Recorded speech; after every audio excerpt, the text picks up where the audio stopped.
Hey guys, tonight we're diving into the most bizarre punishments in medieval Europe, even for being drunk. Forget what Hollywood told you. There were no cheerful tavern brawls where everyone just dusted themselves off. Nope. If you were unlucky enough to get caught staggering home after one too many meads, your night could end in ways so bizarre, you'll wonder if medieval law was written by stand-up comedians with a sadistic streak. So before you get too comfortable, hit that like button. If you enjoy history with a side of dark humor, and tell me in the comments if you lived back then, would you risk going out drinking? All right, dim the lights, pull your blanket a little tighter, and imagine this. It's early morning, and you're waking up in 14th century Europe. Your eyes open to a dim, smoky light filtering through a warped wooden shutter. The room smells like wet hay, old leather, and that suspicious sour note that might be last night's ale, or the chamber pot in the corner. Your head. It feels like someone hired a blacksmith to set up shop inside your skull. Every heartbeat is a hammer blow. Your mouth is so dry, it feels like you've been chewing parchment all night. You shift under a thin wool blanket that smells faintly of sheep, and every movement makes the straw mattress beneath you crunch and poke. Somewhere below, in the tavern, you can hear a man coughing the way only a lifetime of bad air and worse ale can cause. And then you remember the drinking. You'd started with one tankard, then another. Someone bought a round. Someone else dared you to keep up with old Martin, the town mason, whose liver could probably survive the apocalypse. Fast forward a few hours, and you were singing, loudly, off-key, in the middle of the street. Maybe you even climbed the well for dramatic effect. You can't remember. Sound. Faint memory echo of drunk singing and clapping. Now, you're hoping, praying that no one important saw you, but the cobblestone streets outside your window are already filling with life. Merchants shouting, carts creaking, geese honking like they're laughing at you.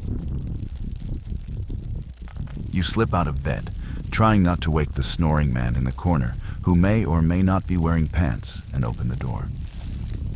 The hallway smells like boiled cabbage and wood smoke. Your boots thump softly on the uneven floorboards as you make your way down the stairs. The tavern keeper gives you a look. Not the friendly, come again look. More like the, you're about to regret last night look. You step outside into the crisp morning air, hoping a walk will clear your head. And then, two guards, wearing chainmail that glints in the pale sunlight, are standing at the corner. They're not just watching you. They're walking toward you. You glance behind you. Nope, they're definitely coming for you. And here's where your stomach sinks. Because in this time period, being drunk in public isn't a bit embarrassing like it is now. It's not just a slap on the wrist or a sleep it off kind of deal. No, it's a punishable offense. The kind where the punishment isn't just about correcting your behavior, it's about turning you into a walking, clanking, waddling warning sign. And just as you're wondering how bad it could possibly be, you hear the clatter of wooden wheels on stone. The crowd's murmurs turn into chuckles. People are stepping out of their houses just to watch. Because today, you're not just nursing a hangover. You're about to be the morning's main entertainment. And in just a few moments, you'll come face to face with one of the most humiliating contraptions medieval Europe ever invented, the drunkard's cloak. The guards grab you by the arm, not roughly, but with the kind of grip that says you're not going anywhere. They march you toward the town square, your boots slipping slightly on damp cobblestones. As you round the corner, you see it. At first, you think it's a wine cask, big enough to hold enough ale for the whole tavern. But then you notice there are 2 holes in the sides and 1 up top. Holes, perfectly sized for arms. And a head. This is no wine cask. This is the drunkard's cloak. It's basically a giant wooden barrel that they put you inside, so you look like a human keg. They tilt it toward you, and you're shoved inside. Your head pops out of the top hole, your arms stick out the sides, and the rough, splintered wood scratches against your clothes and your skin. The smell inside is, well, it's not fresh oak. It's stale beer, damp mildew, and the faint sourness of the last poor soul who wore this thing. You can still feel where someone carved their initials into the inside, like a medieval version of prison graffiti. The guards fasten the wooden straps shut, and then they send you walking. Now, here's the fun part. This punishment wasn't meant to hurt you physically. It was meant to hurt your pride. Because in a small medieval town, everyone knows everyone. And now, everyone knows you as the person waddling down the main street wearing a beer barrel. You try to take a step. It's clumsy. Your balance is off. The barrel is heavy. It sways with each movement, and your knees keep bumping the inside. Every sound is louder in here, the echo of your own breathing, the squeak of the straps, the muffled laughter from the crowd. People point. Some laugh. Some shake their heads. A child runs up and taps the barrel with a stick, like you're some kind of giant drum. Some teenagers walk alongside, mocking you in slurred voices, pretending to stumble. Someone shouts, "Careful, you might spill." And the humiliation, it's worse than the hangover. For an hour, maybe more, you're paraded through every street, every alley, every little corner where someone might see you and remember this moment forever. And then, finally, the barrel is lifted off. You stumble out, your legs weak, your shoulders sore. You're free to go, you think? But not every town lets you off so easy. Sometimes, the drunkard's cloak was only the first act. Tone shifts to a knowing, slightly darker chuckle. Because in some places, they like to add a little extra. Something to keep you in place, for everyone to get a really good look. Which brings us to the Shame Stool, deepened. The guards lead you to the edge of the market square, where there's a tall wooden stool taller than a man's waist. It looks harmless enough at first, just a chair. But this is the Shame Stool. They make you climb up. The wood creaks under your weight, and for a moment you think it might collapse. But no, it's built sturdy. It's designed to hold you there for hours. From this height, you can see over the crowd. You can see their grins. You can also see the hands of the fishmonger reaching into a barrel of old, spoiled fish. And before you can duck, a wet, slimy thwack hits your shoulder. The smell? Instant regret.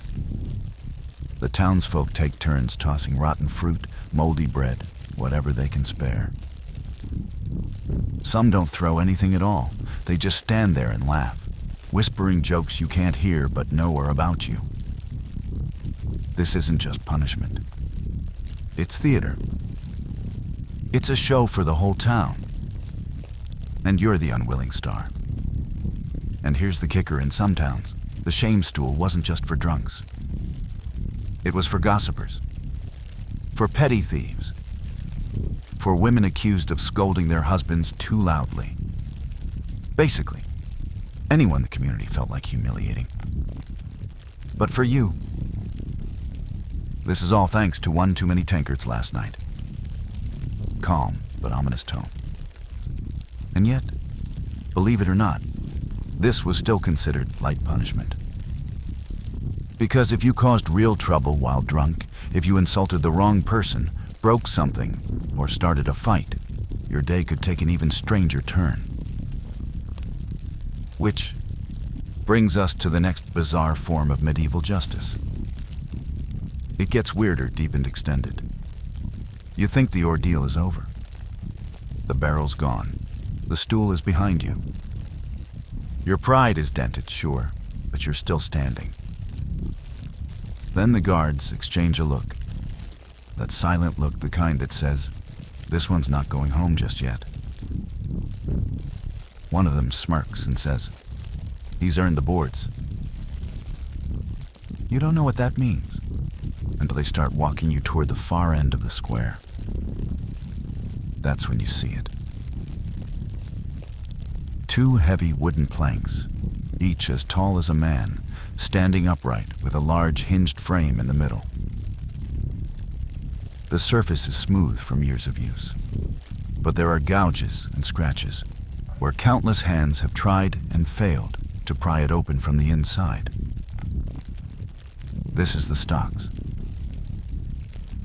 They pull open the top board, revealing 3 half-moon cutouts, 2 for your wrists, 1 for your neck. The smell hits you first, not foul exactly, but old. Like sun-warmed wood, dried sweat, and the faint tang of iron from where rusty nails have bitten into the grain. They guide your head down, your hands out, and then thunk. The top board comes down with a finality that makes your stomach drop. And now, you're locked in. You can't scratch your face. You can't wipe your nose.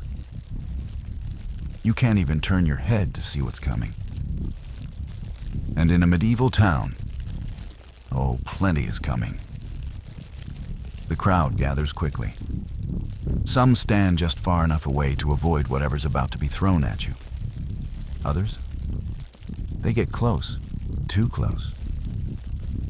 Close enough that you can smell the garlic on their breath as they insult you. A boy runs past and tugs at your hair. Someone else, maybe the baker, sprinkles flour over your head like he's seasoning bread dough. It sticks to the sweat on your neck, clinging like shame you can't wash off. Hours pass. Or maybe it's just minutes you've lost track. Your back aches from bending forward. Your knees threaten to buckle. The sun climbs higher, baking the boards until the wood warms uncomfortably against your skin. And then, just when you think you might faint, the sound of a drum breaks through the chatter. Boom, boom, boom. Slow, steady, announcing. The guards unlock the stocks. You straighten up, dizzy, blinking in the sunlight, and then they take hold of your arms again. "We walk," one of them says. And so you do. Not freely, but as part of a grim little parade. The drummer leads the way, tapping out a rhythm like a heartbeat for the entire town to hear. Behind you, the crowd follows, pointing, laughing, calling out jokes that will travel faster than you ever could. The drumbeat isn't just for show. It's an announcement. This is what happens when you can't hold your ale. Every street you turn down, more people join. Every corner, more faces peer from doorways. The shame doesn't just burn, now it spreads, like ink in water, staining your reputation in every direction. And here's the thing, this wasn't rare. Records from 16th century England describe exactly this scene. Men and women, tied to carts or marched through town. Their crime bellowed aloud for all to hear. The message was clear. In medieval Europe, justice wasn't just about punishment. It was about making sure the world remembered your mistake. Transition to next scene lower, almost conspiratorial tone. But believe it or not, humiliation was sometimes the kind option. Because when the law got creative, and it often did, the punishments could turn from public embarrassment to something far stranger and much more brutal. The return to the city and the reckoning. The streets of the medieval city are not the clean cobblestone fairy tales tell you about. No, these are living, breathing, and unfortunately, very much reeking arteries of daily life, a swirling mess of market stalls, horse droppings, and people shouting in more accents than you could count. Somewhere between the fishmonger's stand and the local tavern, our unfortunate drunkard is being frog-marched back through the chaos, hands bound, head wobbling like a poorly balanced pumpkin. By now, the morning crowd has grown thicker.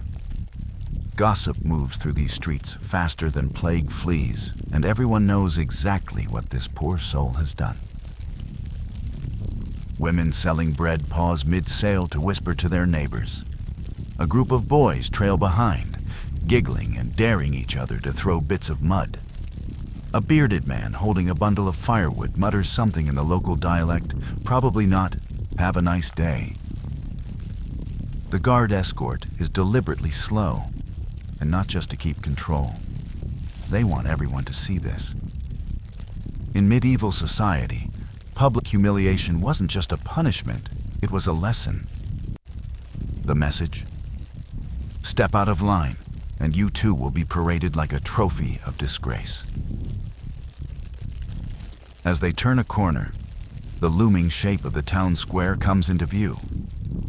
This is the heart of civic life, the place where deals are struck, proclamations are read, and justice, in all its brutal creativity, is displayed for all to witness. The smell shifts from food and mud to something sharper. The metallic tang of blood and old sweat that lingers in a place where people are routinely whipped, branded, or worse. At the far end, the stocks await those infamous wooden devices where heads and hands are locked in place, leaving the unlucky victim exposed to every insult, thrown vegetable, and occasional poultry attack the crowd can muster. Two burly assistants, probably part of the city watch, are already there, casually leaning against the frame like bouncers outside a particularly nasty nightclub.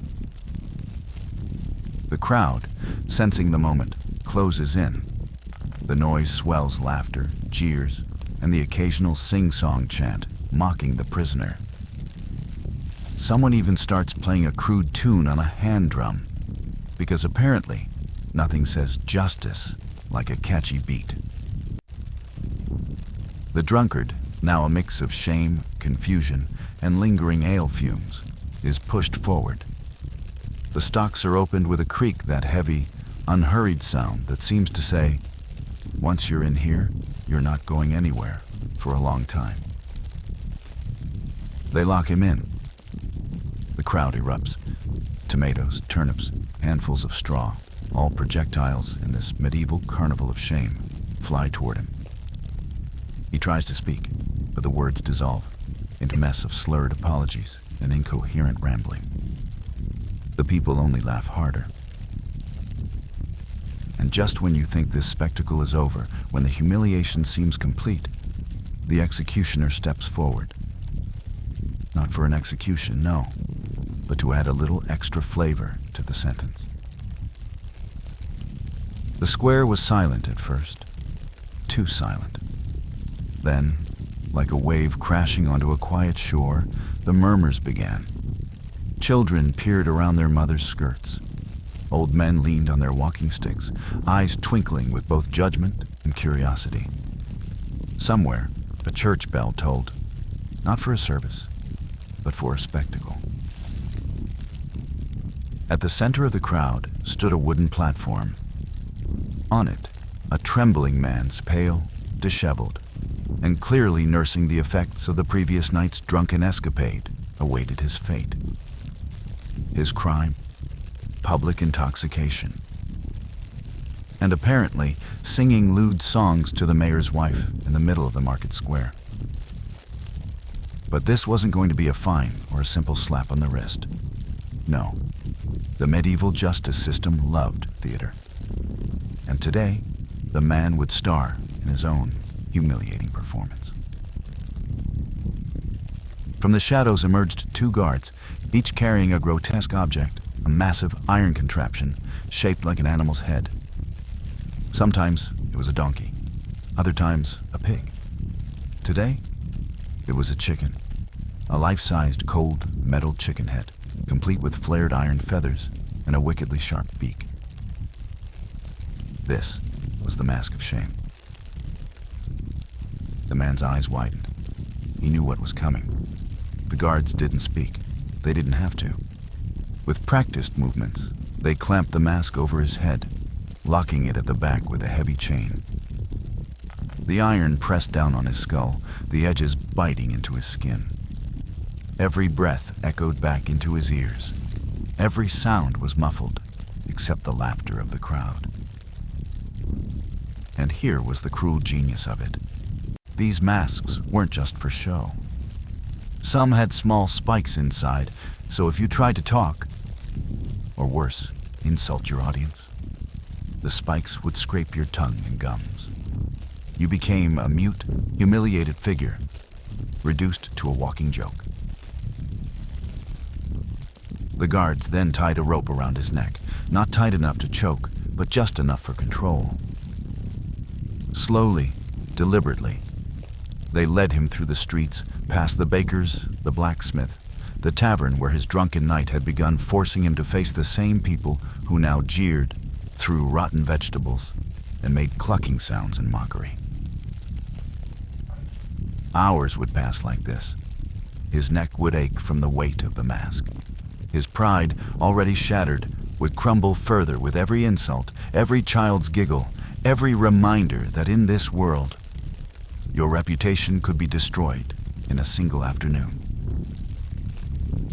And when the mask was finally removed, the shame stayed. Because in a medieval village, word traveled fast. Too fast.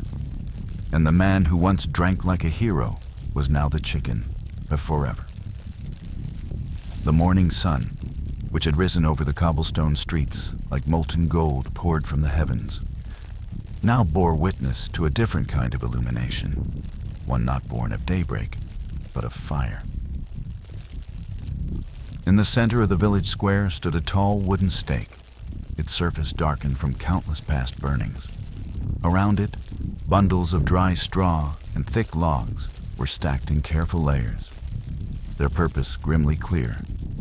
The air was thick with anticipation, a strange mix of festive chatter and a quiet, almost guilty fascination. It was as if the townsfolk were about to watch street performance. Except the actor's role today was one they could never walk away from. The condemned stood shackled to the stake, their head bowed but eyes glinting in the firelight. Their clothes, once a humble sign of their trade, were now ripped and stained, clinging to their body like the last remnants of dignity. Each rag told a story, a sleeve torn during the struggle, a burn mark from a torch's careless lick, mud caked from being dragged through the streets. The executioner, a broad-shouldered figure with arms as thick as oaken beams, stepped forward, holding a torch so bright it made the nearby children squint. He did not speak. He didn't have to. This ritual had been repeated so many times that words were almost unnecessary. But the priest did speak. Clutching a heavy, leather-bound book, his voice rang out. Part sermon, part condemnation. "Let this be a warning," he intoned, his voice carrying over the crowd. "Let no one stray from the path of righteousness, for the wages of sin are paid not in coin, but in flame." His words settled over the gathering like ash. And then, silence. The kind of silence so complete that you could hear the creak of the wooden stake under the prisoner's weight. Even the pigeons, so noisy earlier, had vanished from the rooftops. The torch was lowered. The first touch of flame was almost gentle, fingers of orange that licked the straw and curled into the dry wood. But within moments, those fingers became hands, grabbing, grasping, pulling the fire upward. Smoke began to rise in thick, twisting ropes, carrying the smell of burning wood, scorched cloth, and something else. Some in the crowd crossed themselves, others turned away, but most stayed, eyes wide, unable to look away. The heat pushed them back, yet they leaned forward, drawn to the crackle and roar as though mesmerized by the devil's own music. The condemned began to shout, not for mercy, for they knew none would come, but something else. Words, prayers, curses. No one could quite tell over the fire's voice. And perhaps that was the point. The flames did not allow for clarity. They swallowed sound as greedily as they devoured flesh.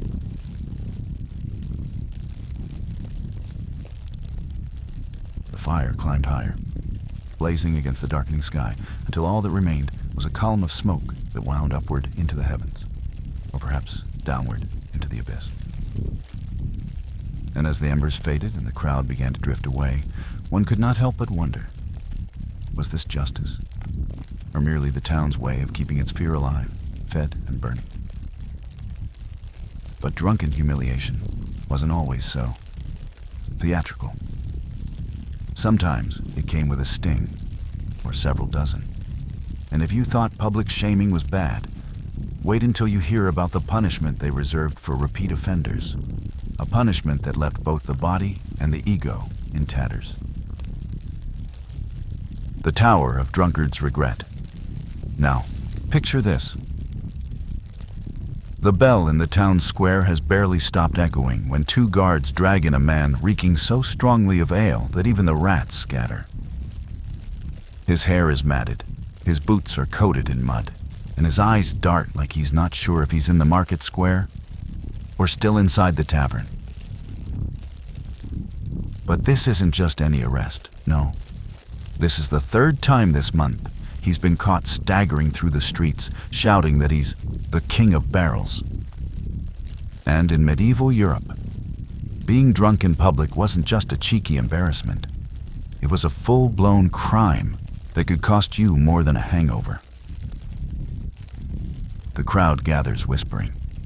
The town crier clears his throat and reads aloud the charges. 3 counts of disorderly conduct under the influence, 1 count of public urination, and 1 count of insulting the mayor's wig. To be fair, the wig was crooked. Instead of a fine or a quick night in the stocks, the judge, a man with a beard so long it could double as a scarf, declares that this repeat offender will be sentenced to the drunkard's cloak. Now, if you've never heard of it, the drunkard's cloak is not some warm, cozy garment. Oh no. It's a giant wooden barrel, with holes cut for the arms and head. You're shoved inside, sealed up tight, and then paraded through the streets like the medieval version of a walk of shame, except heavier, sweatier, and much, much smellier. As the guards lower the barrel over the man's shoulders, the wood groans. The crowd bursts into laughter. Children throw bits of stale bread. Someone yells, "Careful, don't spill your drink." A baker hands his apprentice a lump of dough and says, "Go on, lad, aim for his head." The man stumbles forward, each step a clumsy, exhausting shuffle. Inside the barrel, it's hot, cramped, and the stench of dried ale clings to the wood. His hands stick out uselessly, his balance thrown off by the sheer weight. By the second street, he's drenched in sweat. By the third, he's praying to every saint he can remember. But this punishment isn't just about humiliation, it's a warning. Everyone watching learns the same lesson. Drink in the tavern, not in the streets, or you'll become tomorrow's entertainment. And when the parade finally ends, the man is dumped outside the town gates, the barrel removed. He collapses to the dirt, panting, his shirt plastered to his back. Somewhere in the crowd, a boy whispers to his friend, "I'm never touching ale." And for a few weeks at least, he means it. The trial and the sentence. The great hall is suffocating with tension. The air feels thick, almost damp, despite the bitter chill that seeps in from the stone walls. Torches crackle along the columns, their flames casting warped shadows of armored guards that loom like silent executioners. Above, the vaulted ceiling swallows echoes, so every cough, shuffle, and chain rattle seems magnified tenfold. At the far end, on a raised dais, the magistrate sits like an immovable statue carved from arrogance itself. His robe is deep crimson, the color of both authority and blood, lined with fur that signals a rank far beyond the reach of ordinary men. His face is stern, but his eyes betray a kind of detached enjoyment, as though the fates of others are his private theater. Our accused stands in the center of the chamber. Shackles bite into their wrists, the iron cold against skin that is already raw and bruised. They try to stand tall, but the weeks of damp cells, meager rations, and sleepless nights have taken their toll. The crowd lining the benches leans forward, hungry for the verdict. Some are there for justice, others simply for the entertainment of someone else's downfall. The charges are read aloud in a slow, deliberate voice that carries the weight of inevitability. Each offense, whether true, exaggerated, or entirely fabricated, is pronounced like a nail driven into a coffin. The accused's name echoes in the hall again and again, tying them inseparably to each crime, in the minds of those present. As the last charge leaves the clerk's lips, a silence falls. You could almost hear the dust drifting through the air. The magistrate lifts his hand, just a subtle motion, but it's enough to still the entire room. His voice comes low and steady, the kind of voice that doesn't need to shout because it has the power to decide life or death. In the eyes of this court, your guilt is absolute. The law is clear. The sentence. He lets the words hang there. It's a cruel pause, designed to stretch each heartbeat into agony. Even the torches seem to lean closer, listening. Is death by public execution at sunrise. The words strike like a physical blow. A ripple moves through the crowd, gasps, murmurs, even a few grim nods. The accused's knees nearly give way, but they steel themselves, gripping the chains until their knuckles turn white. There's no appeal, no second chance. The decision is final. Guards step forward, their boots thudding against the stone floor in perfect, merciless rhythm. The clink of chains grows louder as they take hold of the prisoner's arms. The hall's great doors creak open, spilling in the cold night air, and with it, the faint, distant tolling of a bell. The crowd begins to disperse, whispers trailing behind them like shadows. Some speak in pity, others in judgment, but all know that they will gather again at dawn for the spectacle. The prisoner is led away into the darkness, the torchlight shrinking behind them. Somewhere beyond those walls, a platform is already being built, and the executioner is sharpening his blade. And so, the long march toward the end begins. As the sun dipped low, the castle courtyard lay wrapped in a strange hush, the kind that sits heavy on your chest before a storm breaks. All day, whispers had coiled through the air like smoke, whispers that the king's decision tonight would decide not just the fate of his crown, but of every soul living within these stone walls. The king himself stood at the heart of it all, framed by the flickering light of torches planted in iron sconces. His robe, once the deep crimson of fresh blood, had faded to something darker, worn thin at the edges, much like the man himself. He gripped the hilt of his sword, not because he meant to fight, but because it was the only thing that still felt solid in his hands.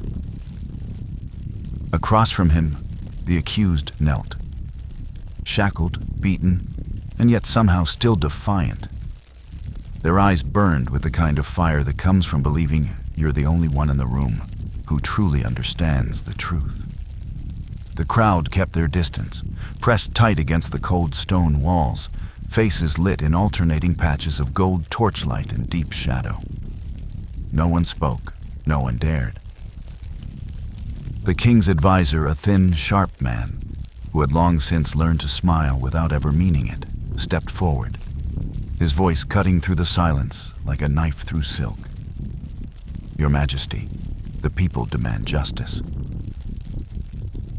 But justice here was a word with too many meanings. To some, it meant mercy, a chance for the accused to prove their worth. To others, it meant blood, swift and certain. And to the king, it meant balance, the delicate, impossible task of keeping the crowd from turning into a mob. He paced slowly, boots scraping against the worn flagstones, each step deliberate, measured. His mind wandered back to the night before when he had dreamed of a chessboard. Every piece had been made of living flesh, knights who breathed, pawns who screamed. He had been both player and piece, moving himself forward, knowing that every choice came with a cost. The accused raised their head, meeting his gaze for the first time. The air between them seemed to tighten, as if the entire courtyard were holding its breath. And then, without warning, they spoke. Their voice was hoarse, but unwavering.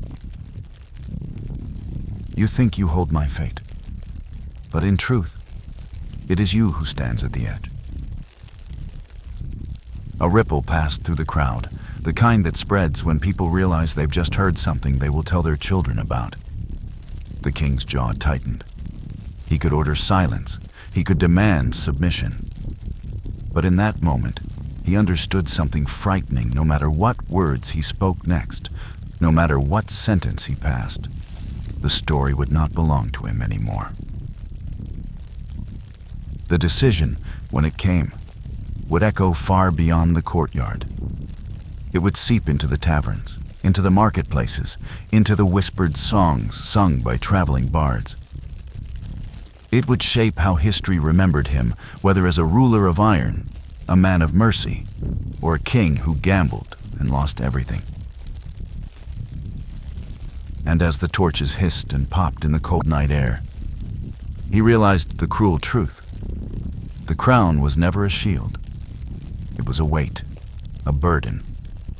And tonight it was heavier than it had ever been before. The air inside the grand hall was heavy, not just with the scent of burning resin and spiced oils, but with tension that clung to the skin like humidity before a storm. Massive limestone pillars rose up, like the trunks of petrified trees, their carved surfaces glinting faintly in the torchlight. Every inch of the room whispered of divine authority.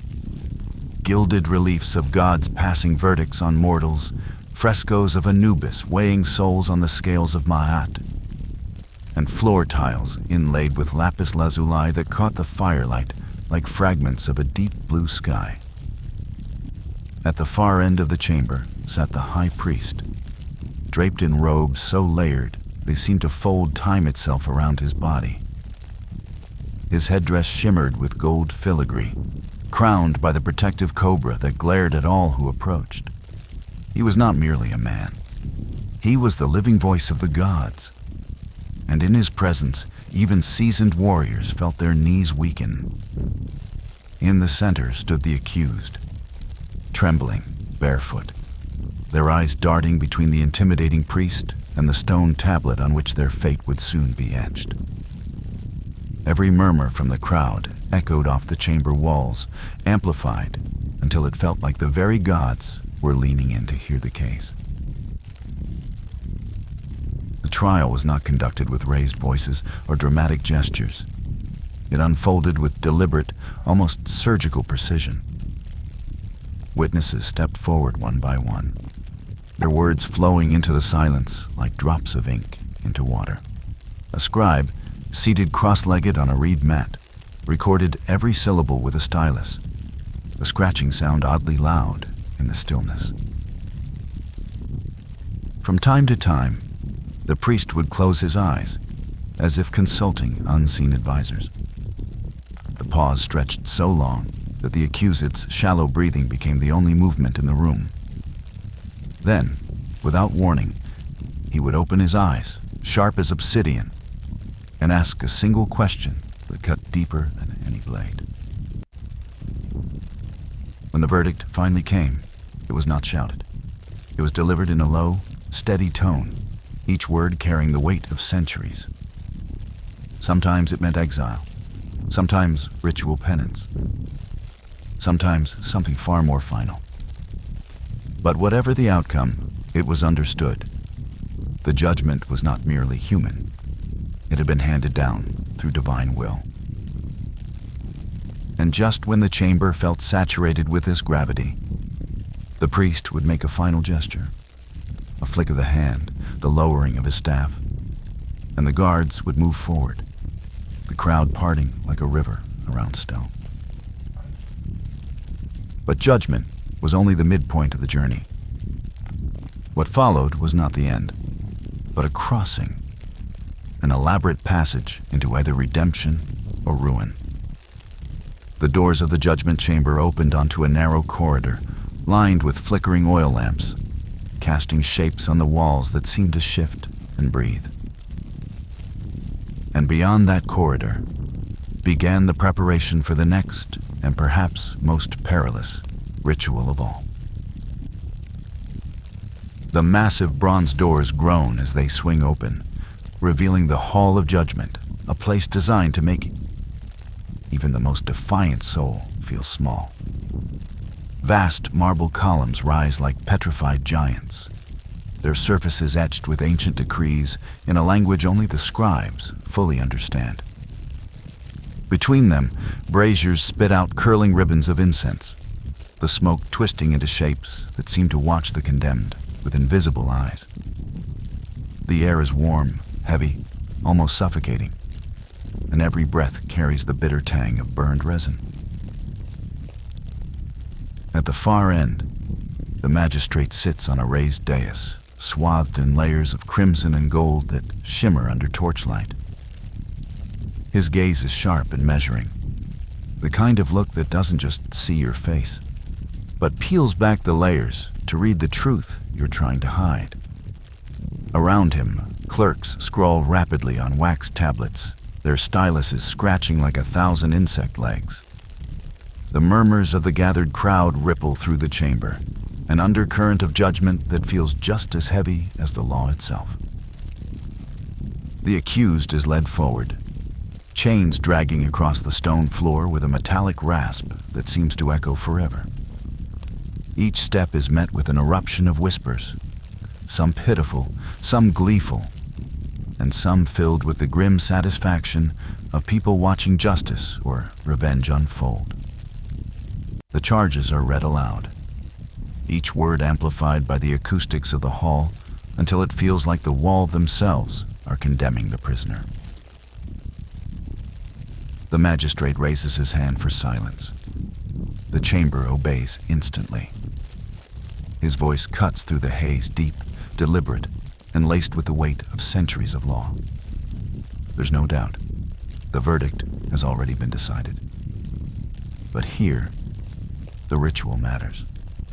The sentence is not just delivered. It's performed. So every soul in attendance feels its gravity. And as the sentence is pronounced, the room doesn't erupt. It exhales, a collective release of tension, as if the hall itself approves.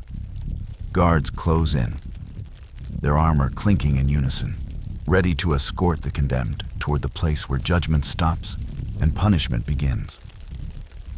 Outside those doors, the path to execution waits, a road lined not with mercy, but with eyes hungry for spectacle. The town square had emptied hours ago, leaving only the rhythmic crackle of dying torch flames and the soft shuffle of boots on cobblestone. Beneath the looming silhouette of the old cathedral, a group of cloaked figures moved in deliberate unison, as though rehearsing a dance known only to them. They carried no weapons, at least none that could be seen, but each bore an expression carved from stone, the kind of face that neither feared nor pitied. They were not there to pray. This was the Council of Ashes, a secretive order said to exist in whispers more than in reality. Their purpose? Not mercy, not justice, only preservation of a power structure as ancient as the stone under their feet. Anyone who threatened that structure found themselves caught in what locals called the game of shadows. A game without rules. It began with subtle moves. A missing letter here, an intercepted message there, and the silent turning of former friends into unshakable enemies. No one was dragged to the gallows in daylight. Instead, people vanished in the stillness of night, their absence explained away with convenient lies. Moved away, fell ill, joined the war.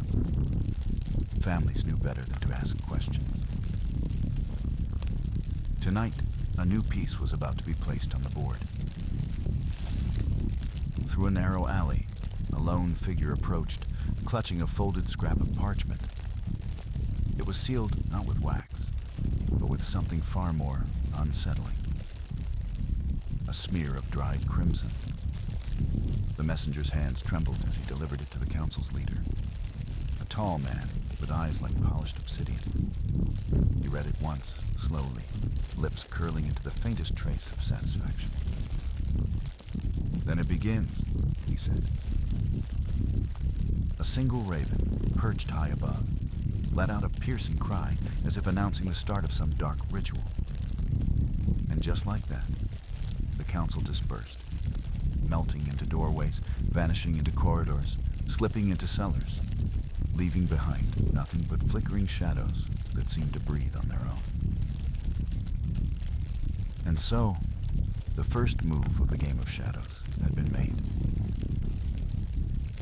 The scene unfolds in a shadow-draped chamber, the kind where every flicker of a torch seems to whisper secrets from the walls.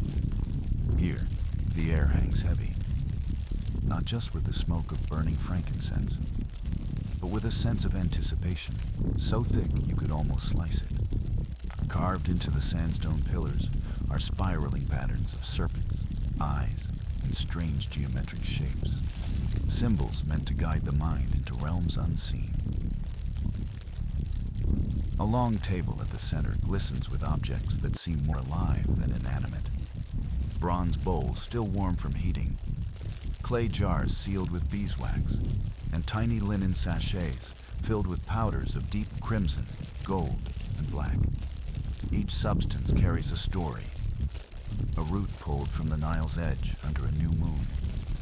A flower gathered only at dawn. A resin traded from lands beyond the desert sands. The combination is both intoxicating and unnerving. In the middle of it all sits a vessel unlike any other. An obsidian cup, polished to such a mirror sheen that it reflects the flickering flames as if holding captive shards of fire. The high priest, robed in linen that has been brushed with oils until it shimmers faintly, hovers over the cup with slow, deliberate movements. He pours in a thick, honey-colored liquid, blue lotus extract, watching it swirl and catch the light like liquid sunlight trapped in shadow. Into it he adds pinches of powdered mandrake root, each addition sending ripples across the surface as if the mixture itself were alive. The other priests form a circle around the table, their chants starting as low hums, then building into something more layered and hypnotic.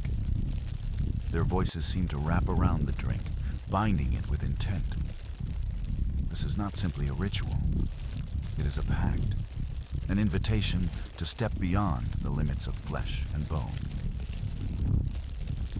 As the preparation nears completion, the high priest raises the vessel and tilts it toward the towering statue of a falcon-headed god at the far end of the chamber.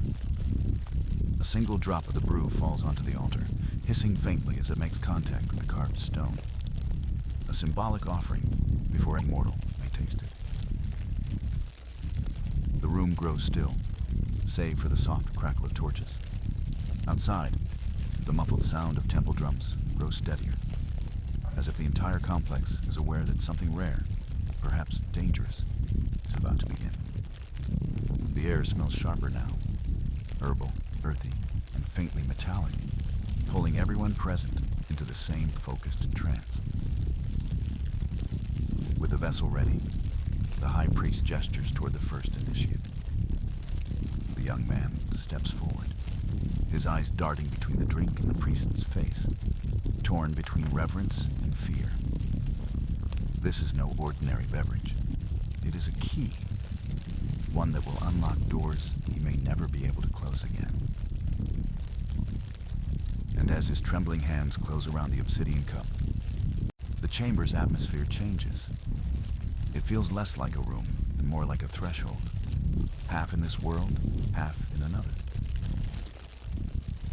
The moment his lips touch the liquid, the camera, or our gaze, follows him inward, past the surface shimmer of the brew, into a dreamlike swirl of colors and shifting shapes.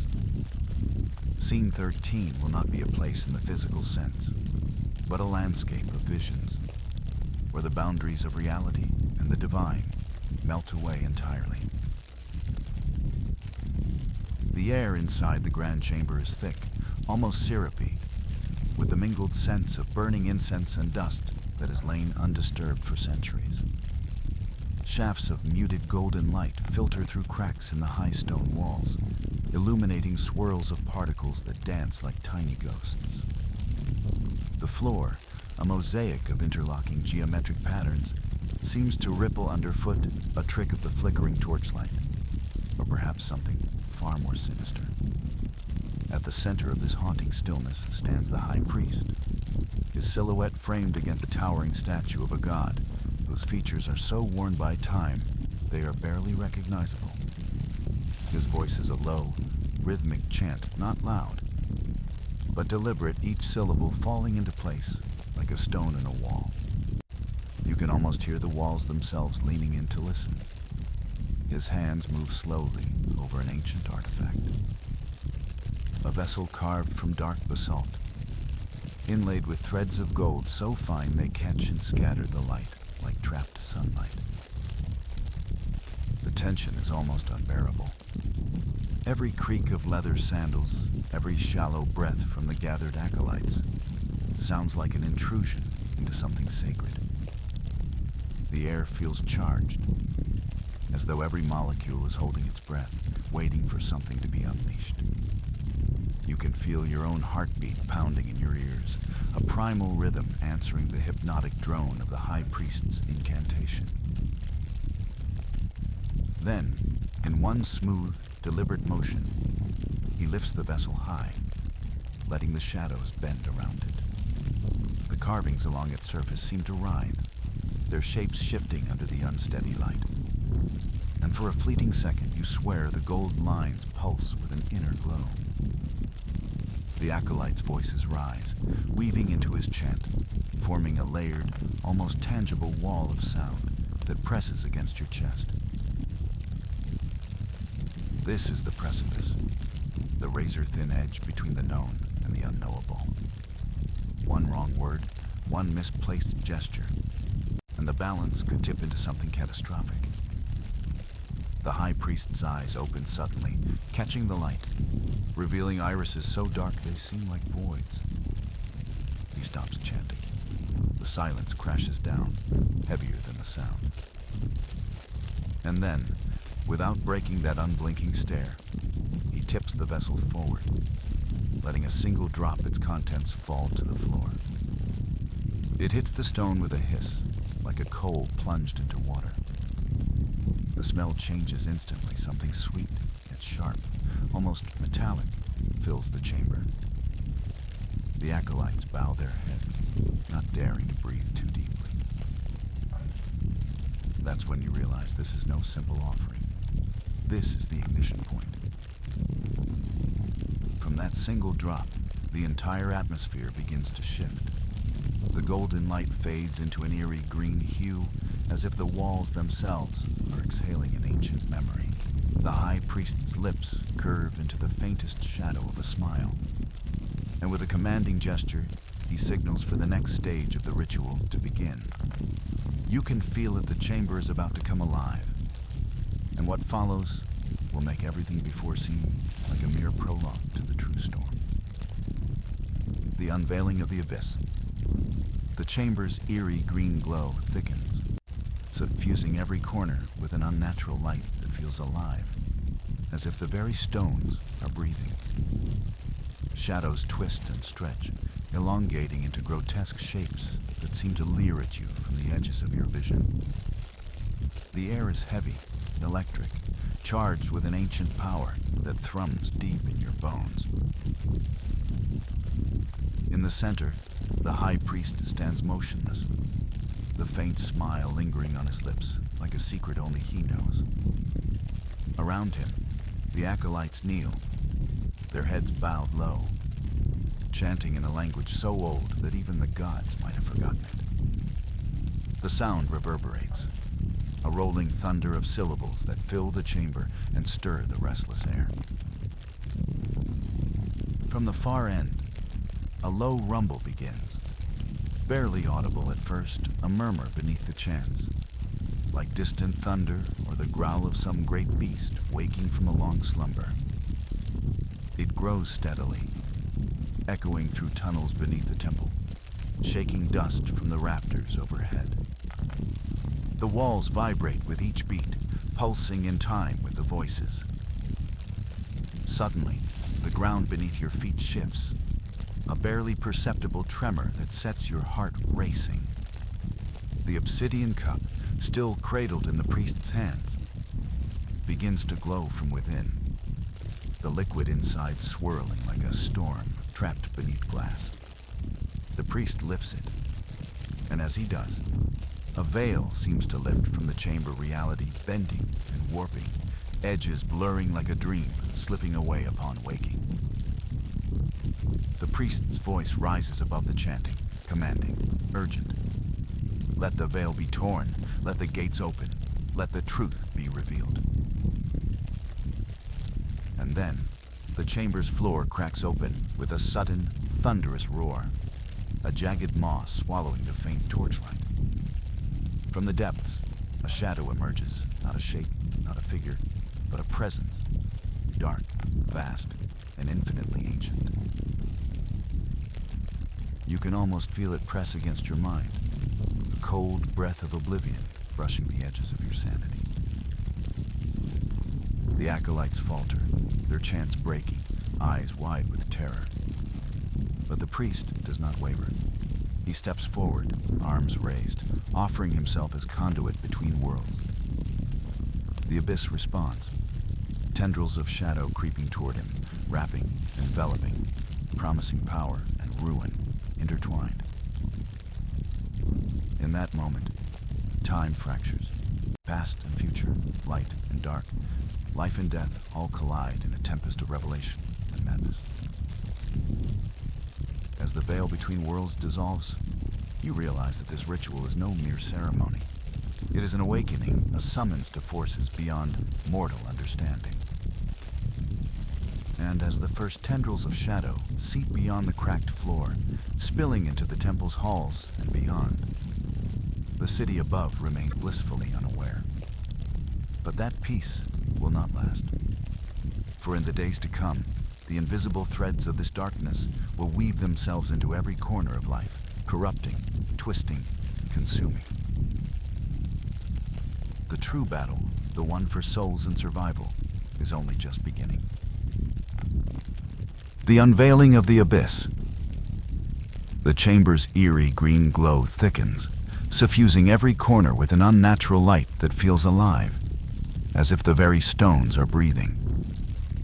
Shadows twist and stretch, elongating into grotesque shapes that seem to leer at you from the edges of your vision. The air is heavy, electric, charged with an ancient power that thrums deep in your bones. In the center, the high priest stands motionless, the faint smile lingering on his lips like a secret only he knows. Around him, the acolytes kneel, their heads bowed low, chanting in a language so old that even the gods might have forgotten it. The sound reverberates, a rolling thunder of syllables that fill the chamber and stir the restless air. From the far end, a low rumble begins. Barely audible at first, a murmur beneath the chants, like distant thunder or the growl of some great beast waking from a long slumber. It grows steadily, echoing through tunnels beneath the temple, shaking dust from the rafters overhead. The walls vibrate with each beat, pulsing in time with the voices. Suddenly, the ground beneath your feet shifts, a barely perceptible tremor that sets your heart racing. The obsidian cup, still cradled in the priest's hands, begins to glow from within, the liquid inside swirling like a storm trapped beneath glass. The priest lifts it, and as he does, a veil seems to lift from the chamber, reality bending and warping, edges blurring like a dream, slipping away upon waking. The priest's voice rises above the chanting, commanding, urgent. Let the veil be torn, let the gates open, let the truth be revealed. And then, the chamber's floor cracks open with a sudden, thunderous roar, a jagged maw swallowing the faint torchlight. From the depths, a shadow emerges, not a shape, not a figure, but a presence, dark, vast, and infinitely ancient. You can almost feel it press against your mind, a cold breath of oblivion brushing the edges of your sanity. The acolytes falter, their chants breaking, eyes wide with terror. But the priest does not waver. He steps forward, arms raised, offering himself as conduit between worlds. The abyss responds, tendrils of shadow creeping toward him, wrapping, enveloping, promising power and ruin intertwined. In that moment, time fractures, past and future, light and dark, life and death all collide in a tempest of revelation and madness. As the veil between worlds dissolves, you realize that this ritual is no mere ceremony. It is an awakening, a summons to forces beyond mortal understanding. And as the first tendrils of shadow seep beyond the cracked floor, spilling into the temple's halls and beyond, the city above remains blissfully unaware. But that peace will not last. For in the days to come, the invisible threads of this darkness will weave themselves into every corner of life, corrupting, twisting, consuming. The true battle, the one for souls and survival, is only just beginning. The gathering of shadows and light. The night air was heavy, thick with the scent of damp earth and smoldering embers. In a hidden chamber beneath the oldest tavern in the city, a small group gathered around a battered wooden table, scarred by time and countless secrets. Their faces were lit by the flicker of a single candle, its flame trembling as if echoing the nervous energy in the room. Each person carried the weight of their own battles. Scarred hands, haunted eyes, the restless tension of those who had seen too much and yet knew the worst was yet to come. The group was diverse. A scholar whose ink-stained fingers betrayed long nights of research. A battle-hardened mercenary whose every scar told a story of survival. A healer who moved with quiet purpose, clutching herbs and salves close to her chest. And a streetwise informant whose sharp eyes missed nothing, always watching, always calculating. They spoke in hushed tones, voices barely above a whisper. Names were spoken cautiously, as if saying them too loudly might summon unwanted attention. Maps were unfurled, stained with sweat and old wine, revealing the city's labyrinthine streets and the locations of recent, unexplained disappearances. "The shadows are moving faster," the scholar murmured, tracing a finger over the parchment. "Each night, they spread further. We've lost another district. If this continues, the city will be swallowed whole." The mercenary slammed a fist on the table, making the candle flicker wildly. "Then we fight. We don't wait for the darkness to come knocking. We take the battle to it." The healer nodded, voice steady but firm. "We must also protect the innocent, the children, the sick. They can't defend themselves." Outside, the city's heartbeat pulsed faintly through the stone beneath their feet. Somewhere above, the distant howl of a wolf shattered the silence, a chilling reminder that the wild was never truly tamed here. Plans were made. Alliances forged in urgency and trust. Weapons were gathered. Ancient texts consulted for forgotten rites. Every detail was dissected. Every possibility weighed against the ticking clock of encroaching doom. And as the candle burned lower, casting long shadows on the walls, the group sealed their pact, not just to defend the city, but to reclaim it from the darkness that threatened to consume every corner. The city's fate now rested in the hands of those willing to stand in the breach. But as dawn approached, the quiet before the storm was filled with tension, the sense that when the sun rose, everything would change. And so begins the fight, raw, desperate, and unyielding. The dawn before the reckoning. Before the first light breaks, the city holds its breath. The streets lie cloaked in shadow and silence, save for the occasional flicker of distant lanterns struggling against the deepening gloom. Fog drifts low, swirling through alleyways like restless spirits weaving their final waltz before the sun commands the sky. In the heart of the city, the battlements stand sentinel against an unseen threat. Guards, weary but resolute, pace the parapets, their breath billowing in soft clouds that dissolve into the cold morning air. Their armor clinks with every step, a metallic chorus that echoes the unease rippling through their ranks. Within the narrow, winding streets below, the people stir cautiously. Shopkeepers sweep dust from shuttered windows. Mothers hush children who cling tight, eyes wide with unspoken fear.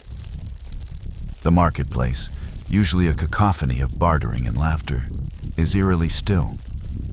Only the rustle of dry leaves and the distant caw of crows break the quiet. At the city's edge, the small band of allies convenes once more in a hidden courtyard, cloaked by overgrown ivy and broken stone. Their faces are etched with exhaustion, but their eyes burn with fierce determination. The scholar spreads a weathered map on the cracked stone table, fingers tracing the paths the darkness has taken and those it is yet to claim.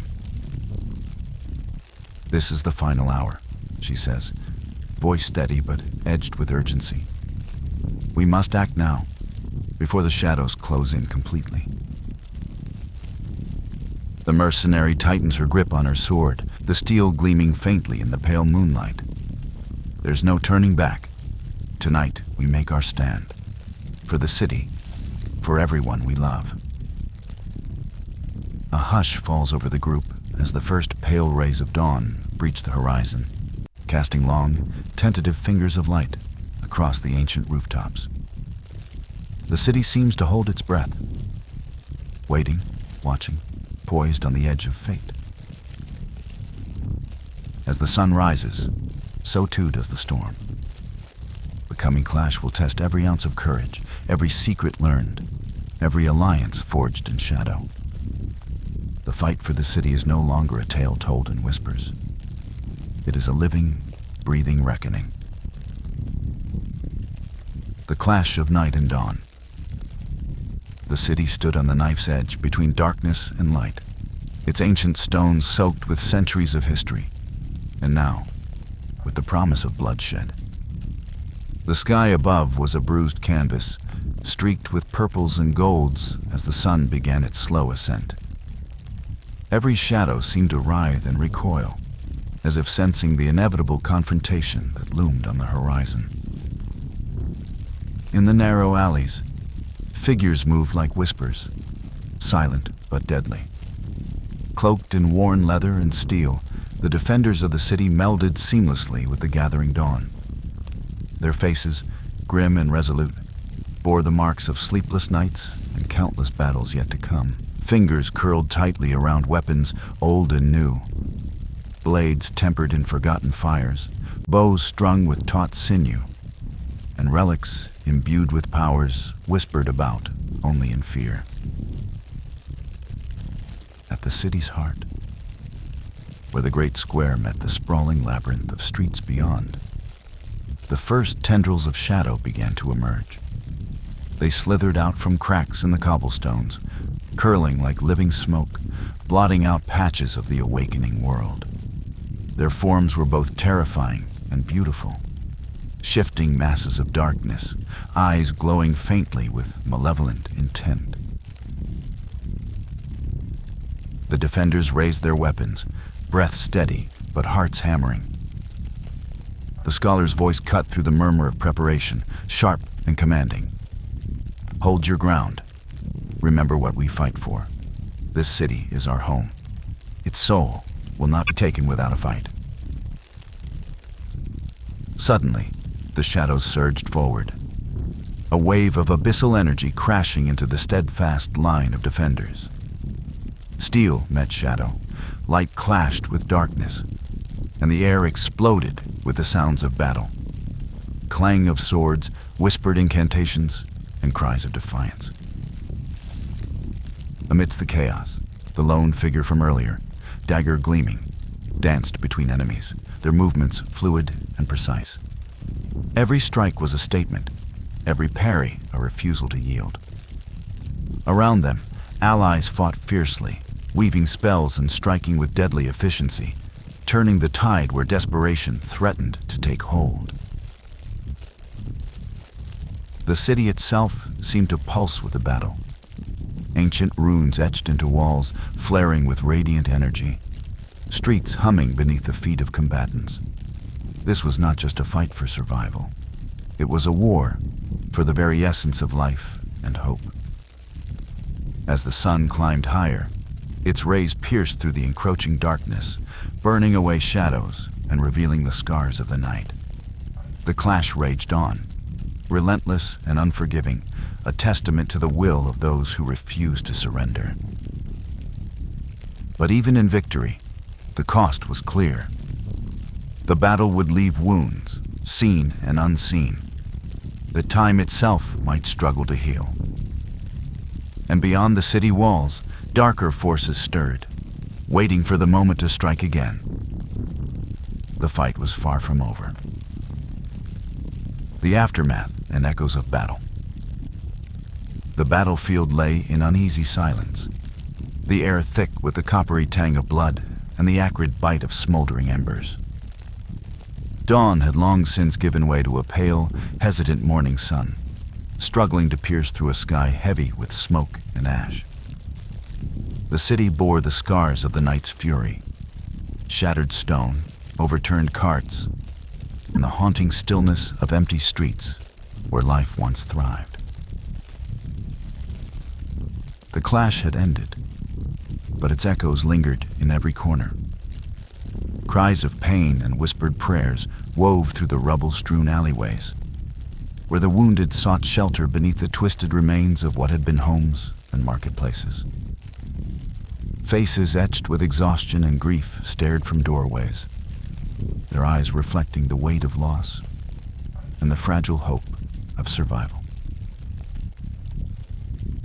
Among the fallen lay both friend and foe, tangled together in a grim testament to the battle's indiscriminate nature. The once proud defenders bore fresh wounds, some shallow, others deep. And in their hands, weapons dripped with the residue of conflict. The shadows that had threatened to consume the city were broken, but not banished. Remnants slithered into cracks and shadows, retreating for now, but waiting. Amidst the devastation, a small group gathered near the city's ancient fountain, its waters darkened and still. The scholar moved quietly among them, her fingers tracing the contours of a shattered tablet, whispering fragments of forgotten prayers. The mercenary tended to the injured, her rough hands surprisingly gentle as she wrapped makeshift bandages and offered soothing words. The lone figure with the silver dagger stood apart, eyes scanning the horizon, restless and wary. The fight had been won, but the war was far from over. The darkness they had faced was but one manifestation of a deeper, more insidious force, one that would not relent easily. In the silence, the city seemed to breathe, a weary, tentative breath, as if mourning its own wounds and steeling itself for what was to come. The battle had tested its soul, and though battered, the spirit of its people flickered stubbornly like a candle refusing to be extinguished.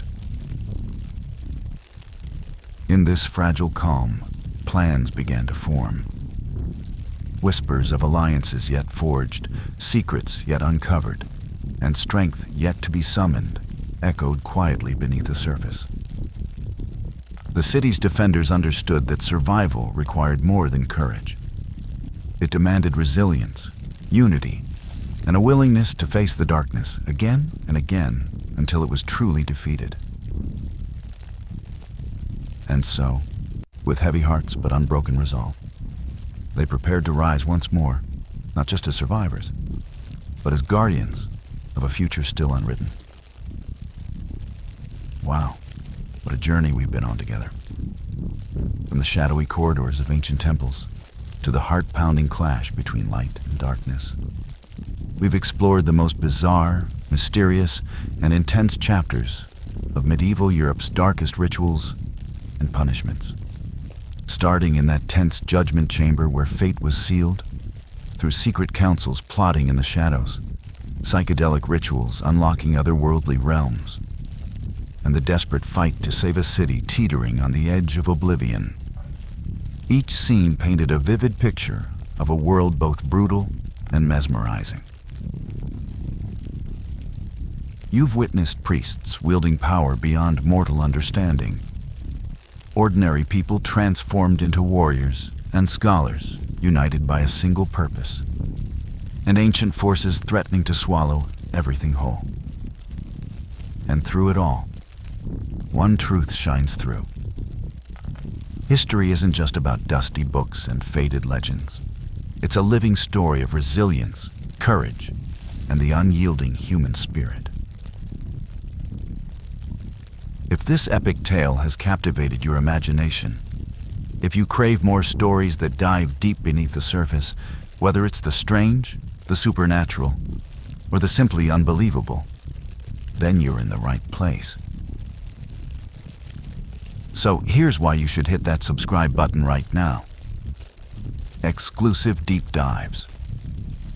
We go beyond the headlines to uncover hidden truths and forgotten histories, told in a way that's as gripping as your favorite thriller. Community of curious minds. Join thousands of fellow explorers who love asking the big questions, sharing theories, and learning together. Regular content. New videos packed with fascinating stories drop every week, keeping you entertained, inspired, and a step ahead in your quest for knowledge. Interactive experience. We want to hear from you. Comment your thoughts, theories, or what you want to see next. Your voice shapes this channel's journey. So don't just watch history, live it with us.